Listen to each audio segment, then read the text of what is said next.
Before I forget, no, siningit mo na rin yan dito sa mga bills na itatakil natin. Yung DIDM, yung sitwasyon ni Colonel Grijaldo, nagreklamo yung asawa. We are always talking about welfare ng mga tao natin. Nakakulong na yung asawa niya, pinutulan pa daw ninyo ng sweldo. Sino bang taga DP? DP. Upo ka dito. DP. Ano bang polisiya ninyo tungkol dyan? Bakit pinutulan ng sweldo si Grijaldo? Gamitin mo yung microphone.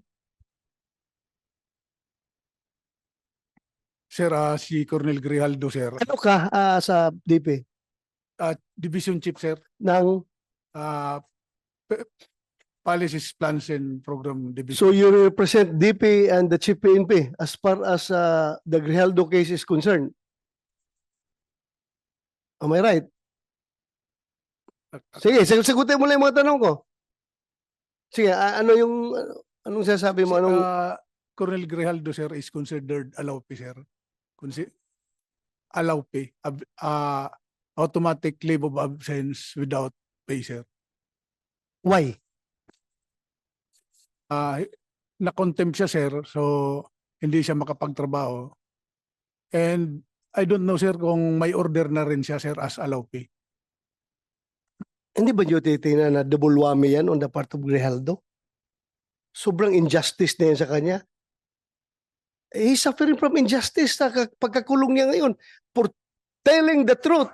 Dapat ang PNP, you should be proud of him for standing for what is right and for standing for the truth. Dapat i-consider yung bayani yung si Colonel Grijaldo dahil hindi siya nagpapatinag eh. Sinasabi niya katotohanan. Kahit na i-contempt niyo ako ilang beses dito, kahit na ikulong niyo ako ng ilang beses, basta yan ang katotohanan, panindigan ko yan. Dapat, he deserves your applause. Kayong PNP, tinayo niya yung bandera ng institusyon ng PNP na kami ay ganito. Hindi kami natatakot kahit sino mga congressman kayo dyan na mag-intimidate sa akin. Basta katotohanan lang ako. Bakit ginanon ninyo yung tao ninyo? Isn't it very double injustice on his part? Na wala na makain yung pamilya niya dahil pinutulan niyo ng sweldo? Hindi naman niya, he did not violate any law. To tell you frankly. Ay interpret na ninyo yung batas to the detriment of your people? Ganun ba yun? You should implement, you should interpret your policies to the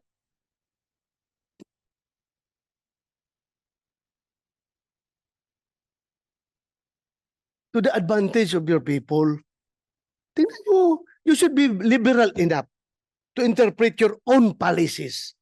Hindi yung porki nakakulong, i-apply ka agad yung no work, no pay, i-apply ka agad ninyo yung, ano ba yung policy natin dyan pag nakakulong? Sabi nyo, yung naka-incarcerated na tao or kwan is automatic, putol ang kanyang sweldo. Kawawa naman yung tao. Yung ginagawa natin yung policy na yan, ha? The intent of that policy is to make sure na yung mga eskalawag na pulis natin na nakakulong ay hindi na mag-enjoy sa sweldo niya. Is Grijaldo eskalawag? Kahit for purposes of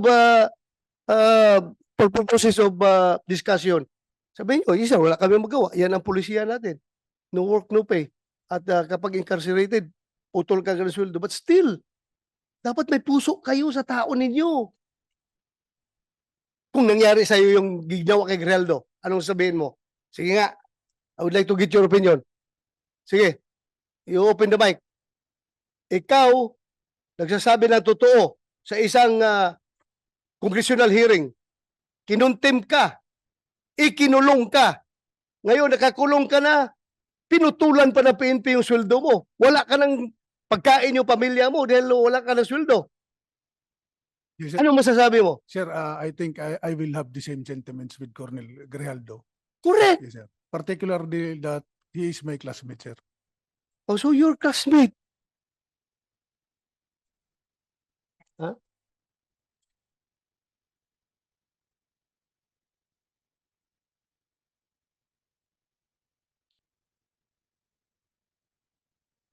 Oh, alam mo, kayo dapat, dapat manindigan kayo para sa tao ninyo.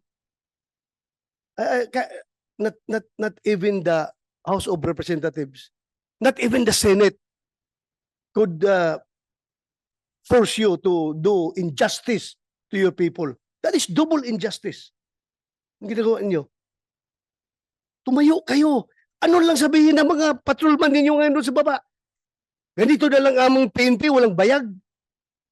Kinakawawa na nga kami. Kinakawawa pa kami ng sariling ahensya namin. Kapaka-heartless naman ninyo kapag ganun. So classmate mo si Grijaldo. So ano ngayon? Hindi kayo naawa.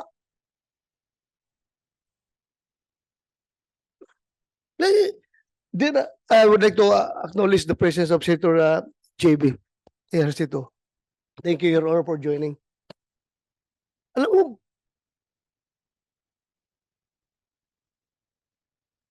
that is why I required the Chief PNP to be here. I would like him to explain his side properly. Dapat. Because as a commander, it's very basic. Dalawa yung ating function as a commander. Number one is the accomplishment of the mission. And number two is the welfare of our men. Dalawa yan. Magkatabi yan. Accomplishment of the mission, welfare of our men. Anong welfare ang ginawa niyo kay Grijaldo? Hindi ba talagang nilaglag ninyo siya? Dahil as I have said, you should be proud of him. Hero ninyo siya. Porke galit sa kanya yung Quadcom, galit na rin kayo sa kanya. Tama ba yun na behavior ng isang institusyon na dapat tinitingnan ang kabutihan ng kanyang mga membro? I don't see any reason behind bakit ganun kayo mag-treat ng tao ninyo.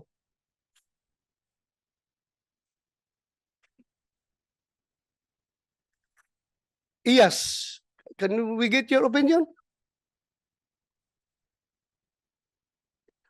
Your Honor, with respect to the actions of the House of Representatives, unfortunately, that's beyond the jurisdiction, Your Honor, of the Internal Affairs. We don't have an active.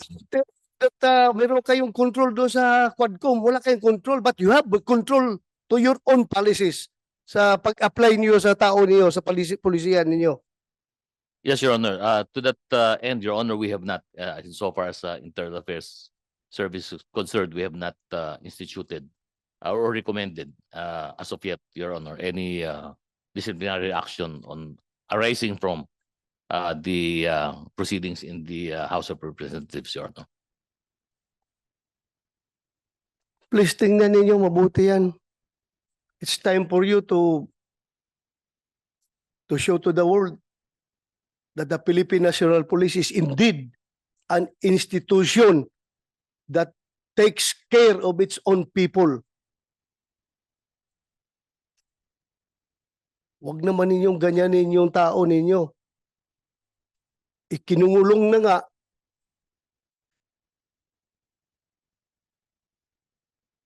Sobrang injustice na experience niya ngayon, putulan pa niyo ng sweldo.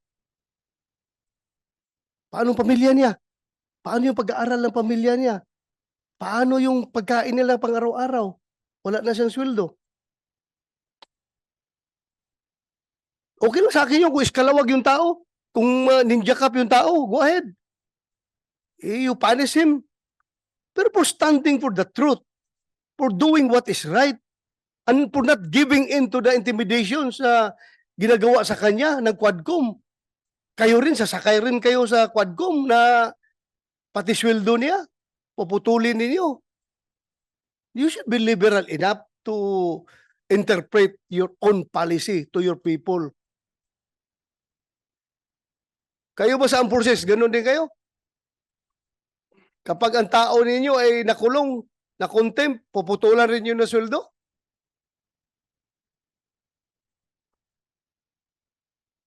Anybody from the armed forces can speak up? General Mortello, sir, from the Yes. AFP. In our case, sir, it's all based on the legal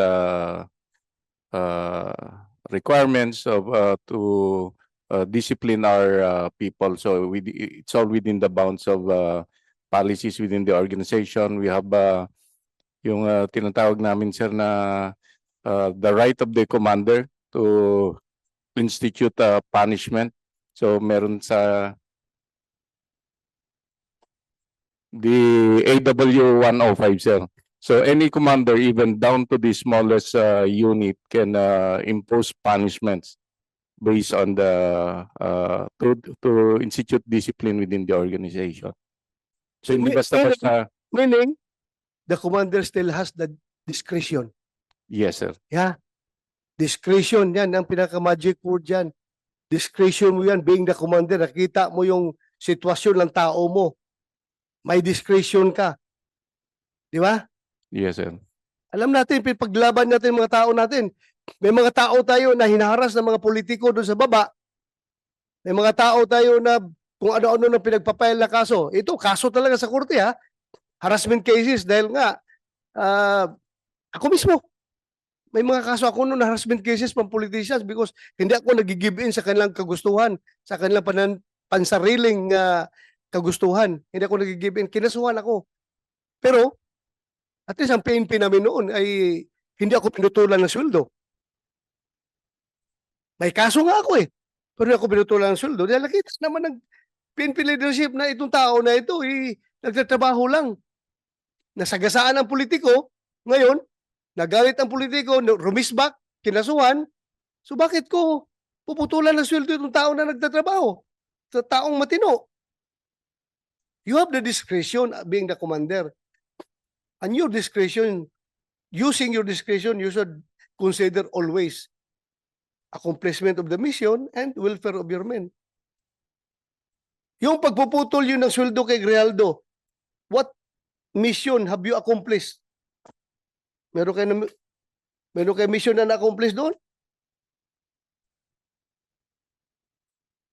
Wala. Wala. Yun lang po. Nandito kayo mga pulis, makinig kayo. Nagsusuot kayo ng uniforme na yan.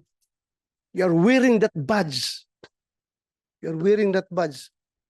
You stand for what is written on that badge. Ipaglaban ninyo yan. Huwag kayong magpaitoy-itoy sa mga politiko. You know what I mean? Huwag kayong magpatuta-tuta sa mga politiko, Yung mga politiko na yan, hindi yan nagtitraining.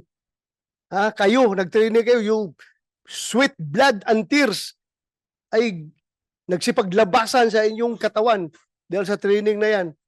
At gaganunin lang kayo.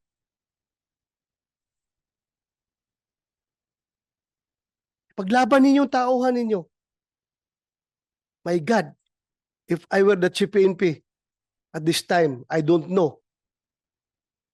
Pag ginaganon yung tao ko, I can never sleep soundly at night kapag mayroong injustice na ginagawa sa aking tauhan. More so, the injustice is coming from my own institution itself.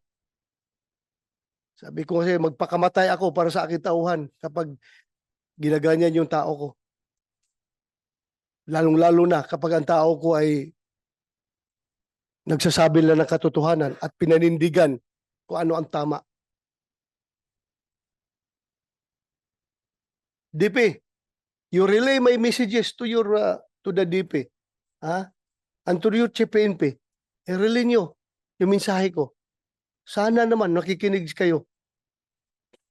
Hindi ko kayo pwedeng diktahan on what to do because that is already overreach on my part. May sarili kayong chain of command. Sundin ninyo. Pero sa akin lang, as may oversight function, nakikita ko talaga sobrang injustice na ginawa nyo kay Grijaldo. Paglaban nyo yung tauhan ninyo. Lalong-lalo na, classmate mo yun. Sobra. Sobra ang nangyari sa kanya. Eh, anong sabihin ngayon ng ibang mga opisyal ninyo? Ibang mga tauhan ninyo? Ganito pala ngayon. Hindi pala ako kayang dipinsahan ng aking sariling institusyon kapag ako'y lumalaban sa tama at sa katotohanan. Hindi pala ako kayang dipinsahan. Bagkos ako pa'y pinutulan ng sweldo. Ano makakain ng pamilya ko kapag ganun? Makonsensya naman kayo. What happened to Grijaldo may happen to you. Pwede mangyari sa inyo yan. At kapag ganun kayo ka-weak as an institution, I don't know what will happen to the PNP.